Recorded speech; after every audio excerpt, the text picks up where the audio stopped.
Peggy 18.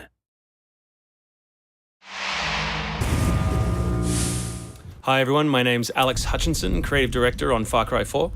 I'm Mark Thompson, I'm the Narrative Director on Far Cry 4. Nice to meet you. Nice to meet you as well, and welcome to Karat, our new fictional location.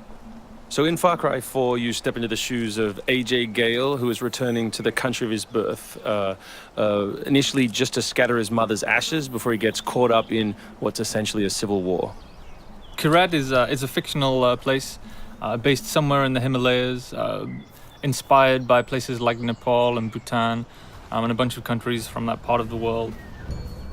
So looking out there, one of the core things of any open world game, that sort of excitement and mystique and hope of an open world is, what is all that smoke coming from? What temples are out there? What secret locations? So we've peppered the world with different places to find, all of them filled with loot and secrets and collectibles and all that good stuff.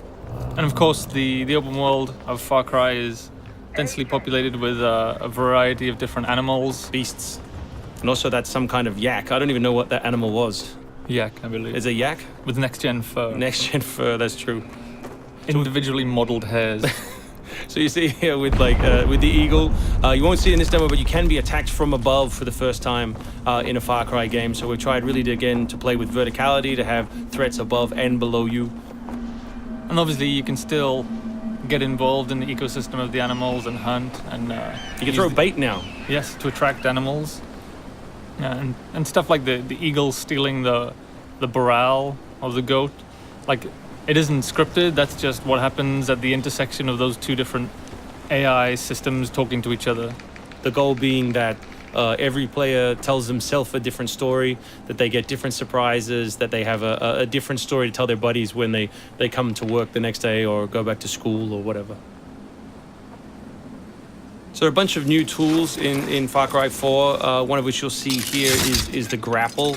We wanted to make something that allowed you to clamber over those annoying cliffs you sometimes came across in Far Cry 3, and something that would also lean into the much more vertical, much more mountainous regions we were building in this game.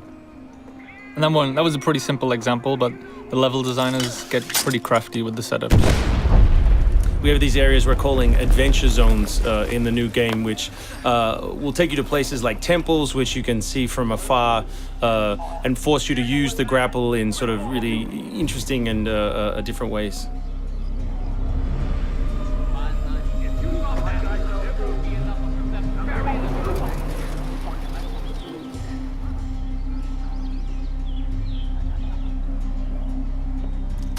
The auto crossbow is a new stealth weapon that we've introduced for Far Cry 4.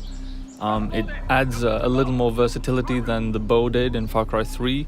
Obviously it sacrifices the long range for rapid fire, but it's still a super useful stealth weapon. So this is one of my favorite bits. If you look down when you're meleeing in the new game, you kick. So you can do all kinds of fun setups such as that. Kicking things is hilarious. I expect people around the world to be kicking rocks, explosive barrels, dead bodies come November.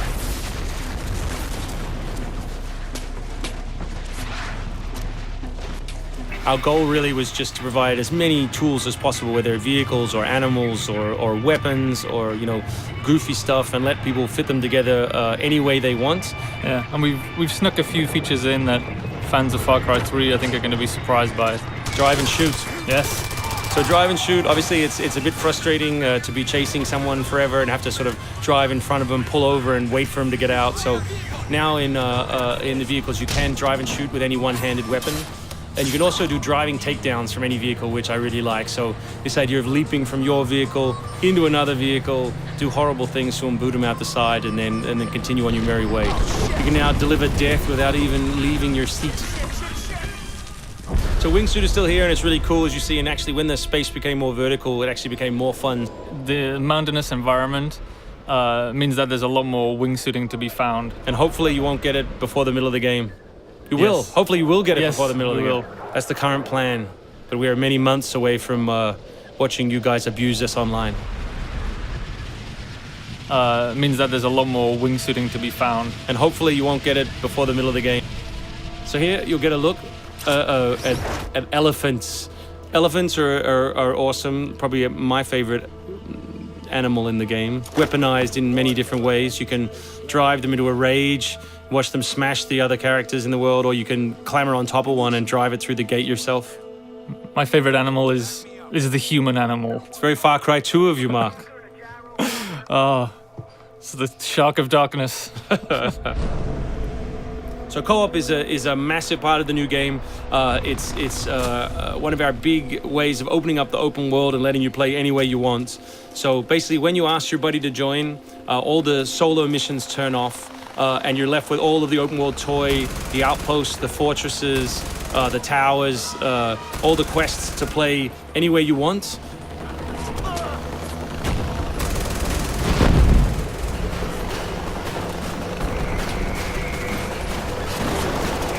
All right, let's do this. What do you think of the Buzzer, Mark, which is a small one-man helicopter? It's very red. No, but it's cool because it gives like this almost like developer perspective on the world. Like you normally in Far Cry 3 you could never really see an outpost, or you couldn't engage with an outpost from this kind of vantage point, which is really cool. So the outposts from Far Cry 3 were like the template for the fortresses. They're kind of like bigger, better, more badass version of the outpost to More badass. to paraphrase Cliffy B. Badassitude. So imagine charging that vehicle, atop the elephant as opposed to just watching it happen. We spent a lot of money on that feature. A lot of money. Perhaps we could have put that in a video. Very expensive. So thanks everyone for watching. We really appreciate your time, and we look forward to showing you a whole lot more gameplay in the coming months. The game ships, of course, November 18th worldwide on PS3, PS4, Xbox 360, Xbox One, and PC.